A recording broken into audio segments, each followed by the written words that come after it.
let's get back to Amin. Welcome to the show. Thanks for being here. Hi to all your listeners there from London. I'm glad you're coming in. All right, Amin, give me some background on you, and then let's dive into what OpenGift does for the world. Yeah, hi. So basically, my previous experience is in launching a reverse auction platform, which I launched a number of years ago in the UK, which is a bit like the true car business model. And I helped over 1 million UK consumers save many millions of pounds when they're purchasing a new car via a reverse auction platform. And since then, I've been working with a couple of other cryptocurrency organizations, and I'm very sort of focused in the cryptocurrency and blockchain space at the moment. Okay, OpenGift.io. Tell us about it. What does it do? So basically, OpenGift is a platform that helps organizations from small to large enterprises to utilize and to acquire open source technology.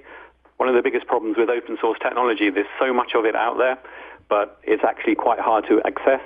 And there's some really cool developers that have built lots of good applications that could be used, but they get to a point where they run out of funds and they can't really monetize it. So what we really do is we help all of those organizations around the world to monetize that software.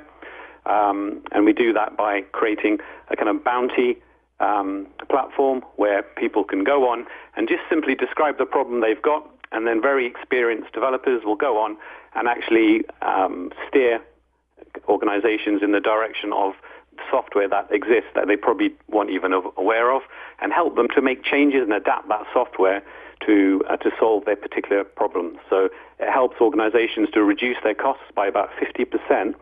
And it also reduces the time it takes to develop software. So that's effectively what the platform does. Very to cool. market in its space. I'm very impressed. Very cool stuff. It is cool stuff. All right. Tell me about the best. Well, before I even get into the next question, I want to ask you this.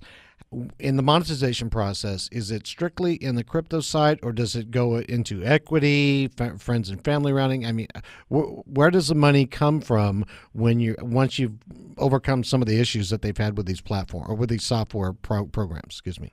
Yeah. Okay. Well, so it's actually nothing to do with cryptocurrency. So, if I just explain the difference between. So the difference between the blockchain and cryptocurrency, just to help your listeners to understand that first of all.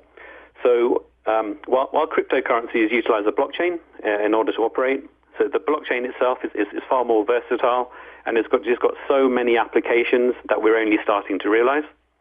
So the blockchain has got far more uses and far more potential to effectively change the economy.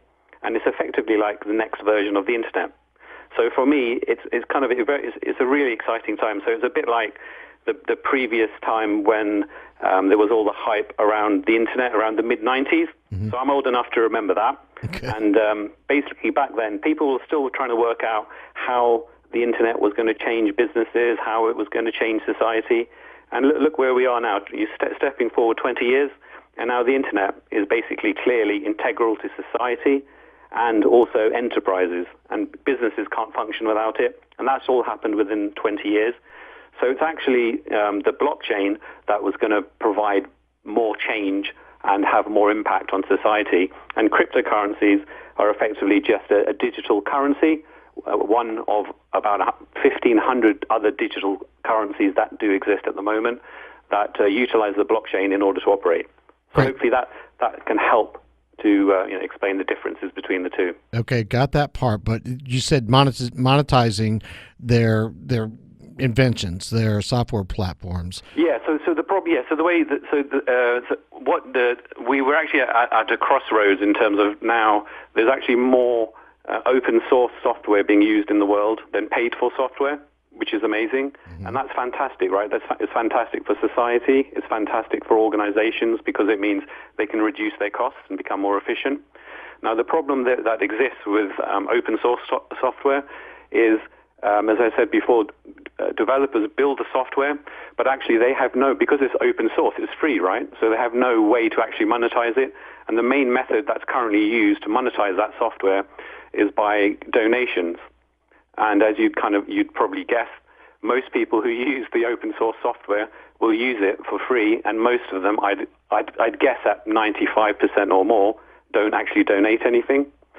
So what we do as a platform is we make it much easier for organizations that want to use that software to actually use it in better ways, to collaborate with other people, to even collaborate with other organizations to actually make changes to the software to make it even more powerful.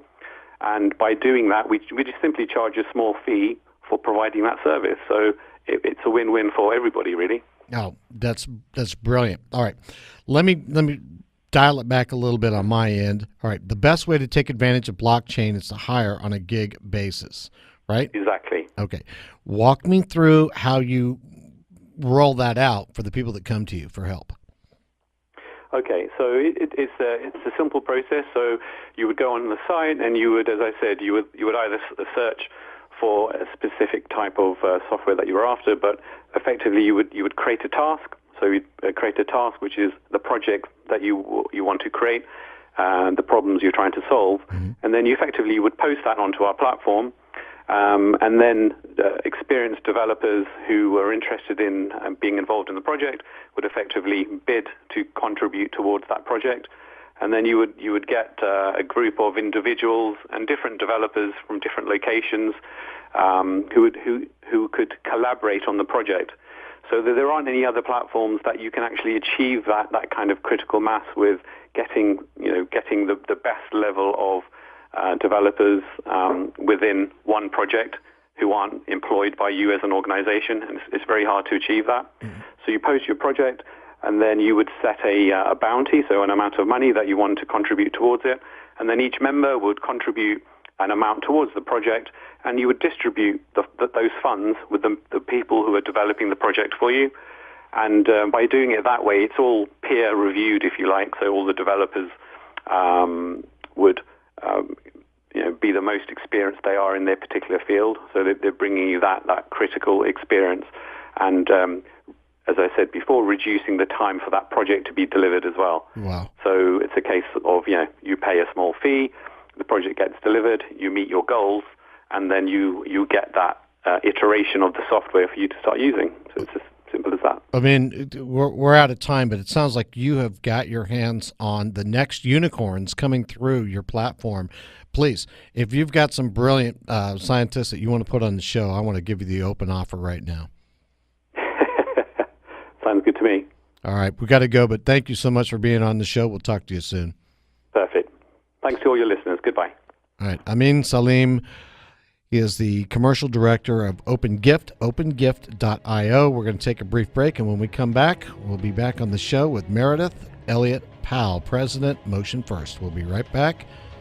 Talk to you soon. This is Michael Yorba at CEO Money. Don't forget to follow us on all our podcasts and social media, whether it's Twitter, Facebook, or LinkedIn. We'll see you soon.